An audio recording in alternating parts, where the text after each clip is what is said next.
A scathing new report reveals billions of your dollars are going to support people who are faking injuries and getting disability payments. 60 Minutes spoke to two attorneys who used to work at the top disability law firm Bender and Bender.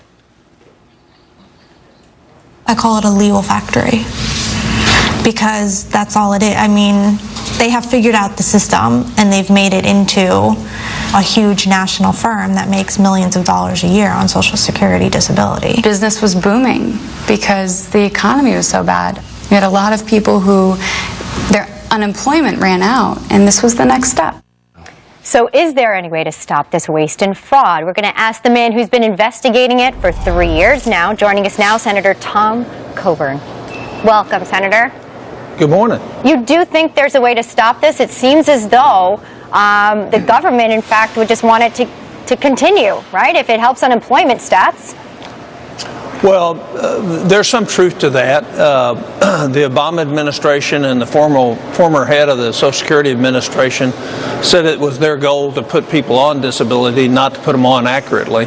And so we saw that during Mr. Astru's tenure is they forced people to make quick, shoddy decisions, and they made their payments for people inside Social Security bonuses based on how many cases they did rather than whether or not they did them right. You know, the Social Security admits that at least 22% of the cases decided inappropriately. Our study, when we looked at hundreds of these, we found at least 25%. And then when I personally looked at the medical information on them, I would say 30 to 50% of them were decided inappropriately when you take all the medical information and use the AMA guidelines for disability. Sure. So we have a real problem, and it's not just the problem of lost dollars for a trust fund that's about to run out of money.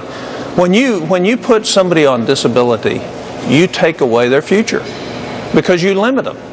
And for those that are cheating on the system now, what they're doing is they're collecting not a large amount of money, but they're collecting it every month, and then they're working in the underground economy and not paying taxes. Sure. So we're not really helping people by putting people who are not disabled on disability. Absolutely, but there are a lot of people who are disabled and do need this, and that's why it was designed. But in the 60 Minutes piece, and I know that your staff has been researching, there's some seemingly unscrupulous attorneys out there who, and we're about to play a soundbite from an attorney by the name of Eric Kahn. He testified before you, but not really. Here he is. My lawyer, Abby Loyal, sent a letter on October 7th explaining the reasons that I am not going to testify today. And pursuant to that letter, I respectfully assert my constitutional right not to testify here today, sir. Okay, so this guy takes the fifth. In the 60 Minutes piece, what was disturbing, though, is it looked like he had an awfully cozy relationship with one of the judges who determined how many people would actually get the benefit. Okay, so that's going on right now. How do we fix it? Well, first thing you do is you do oversight like we're doing. You raise the level of interest, you start asking questions, and you create the impression that you're going to watch. And so by doing so, we've already made an impact on the approval rate on the disability program. But congressional oversight's the reason this thing got in trouble in the first place. That's right. We didn't do any. And so we need to do some structural changes. I'd leave you with this one important point. Is people who are truly disabled need this program. And when a third to 40% of the people that are getting it aren't truly disabled, and when this trust fund runs out, the people who are truly disabled are the ones that are going to suffer the most. And so this isn't about the people who are disabled in this country where there's no question about it.